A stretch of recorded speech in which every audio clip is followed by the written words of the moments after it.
Hello and welcome to Staffworks Explained. If you are here for the first time, please consider subscribing to this channel. You can also watch other videos that we have done on different topics. In this video, we'll be talking about Tanzania liquefied natural gas mega project, which is where we say that it could move into construction later in 2026, but critical decisions still lie ahead. More than a decade from the discovery of large offshore natural gas reserves raised expectation that Tanzania could become one of the Africa's leading liquefied natural gas LNG exporters.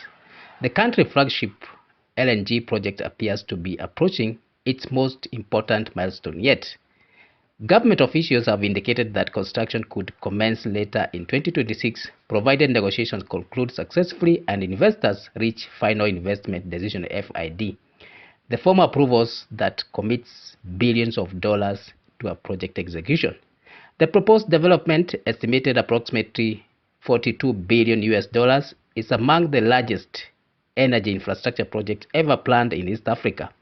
It seeks to commercialize Tanzania's vast offshore natural gas reserves through a liquefaction plant at Lindi on the country's south coast, enabling natural gas to be cooled into liquid form for export to international markets. However, despite renewed optimism, the project remains in its pre-construction phase, with commercial negotiations, legal agreements, and investment approvals still to be completed. From a project management perspective, the coming months will determine whether Tanzania can successfully move the project from planning into execution, transition that represents the highest risk stage of any mega investment. Where the project stands today, the LNG project is being delivered by a consortium led by Shell and Equinor, together with ExxonMobil, Medical Energy, Pavilion Energy, as well as the state-owned Tanzania Petroleum Development Corporation (TPDC). It aims to monetize approximately 47 trillion cubic feet of offshore natural gas, primarily from a deep water blocks of 1, 2, and 4. The government has announced that negotiations on commercial and fiscal terms are substantially complete, leaving the final legal framework to be concluded through the Host Government Agreement (HGA). This agreement establishes the legal, fiscal, and regulatory conditions under which the project will operate and is regarded as the gateway to the final investment decisions.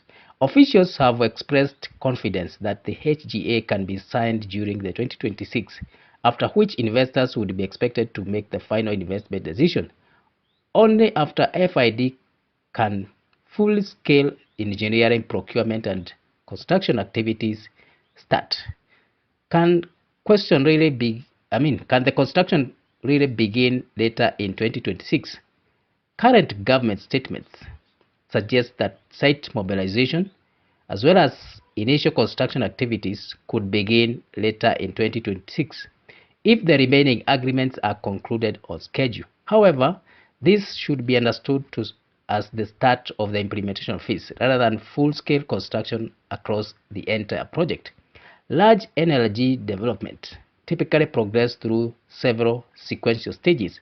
Once final investment decision is reached, contractors mobilize equipment, establish construction camps, undertake detailed engineering, prepare the site, and begin civil works, that is early civil works, before major process facilities are erected. This phased approach helps reduce execution risk while allowing procurement of specialized equipment that often has manufacturing lead times exceeding 2 years. Industry planning documents indicate that construction of the LNG complex itself is expected to take approximately 4 to 5 years, meaning commercial production could likely begin around 2033 or 2034, assuming that there will be no major delays. Now, what exactly will be built? The project involves considerably more than constructing an export terminal. The LNG development includes offshore production infrastructure, subsea gathering systems, pipeline transporting natural gas from the offshore fields to the shore, gas processing facilities, liquefaction trains, storage tanks, marine export facilities, and supporting infrastructure such as power supply, roads, accommodation, and logistic bases.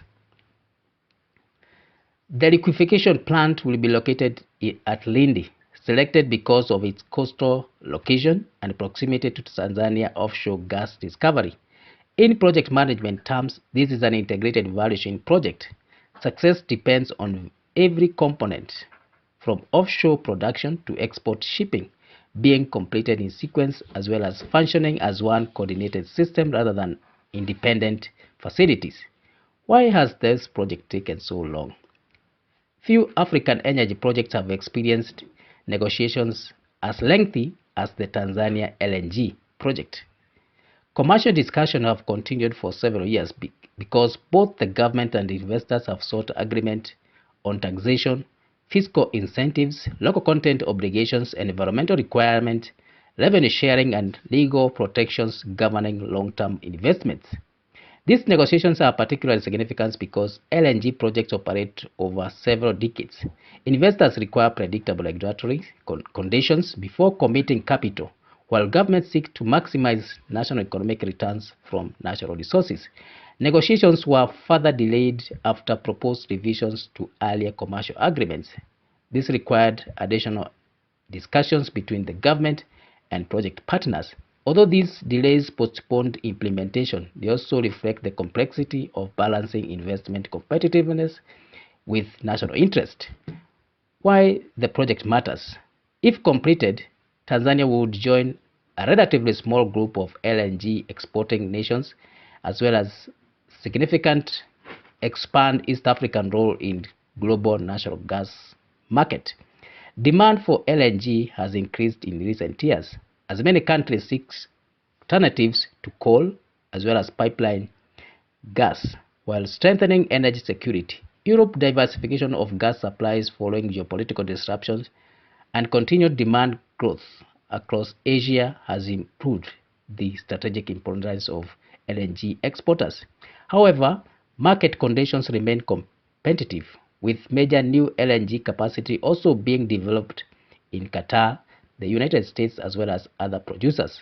For Tanzania, the project long-term value extends beyond export revenues. During construction, it's expected to generate substantial demand for engineering services, logistics, marine operations, construction materials, as well as professional services and workforce development. Once operational, the project could provide decades of exporting earnings or revenue, government revenue, as well as opportunities for domestic industrial development, although the extent of these benefits will depend on effective implementation as well as local participation. Risks still remain. Despite growing optimism, the project has not yet crossed its most important decision gate. The final investment decision remains contingent upon execution of the host government agreement, investor approval, as well as confirmation that the projected project economics remain commercially viable.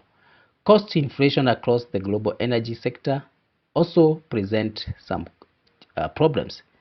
LNG facilities require specialized equipment, manufacturing in a limited number of countries, while competition for engineering contractors has intensified following increased investment in energy infrastructure worldwide. In addition, environmental compliance, I mean, in addition, environmental compliance, community engagement, land acquisition, and global gas price volatility remain factors capable of influencing project schedules as well as investment decisions. From a project governance perspective, these risks are expected components of projects of this scale. Effective risk management does not eliminate uncertainty, but provides structured mechanism for identifying, allocating, as well as mitigating risk before they affect delivery. Looking ahead, the coming months represent the most significant period in the project history since offshore gas discoveries were made.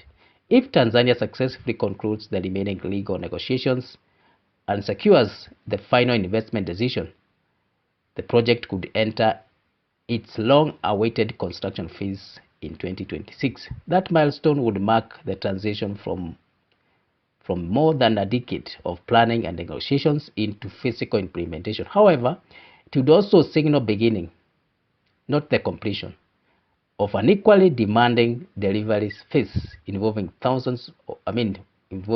hundreds of workers, complex engineering, international supply chains, as well as multi-year construction programs.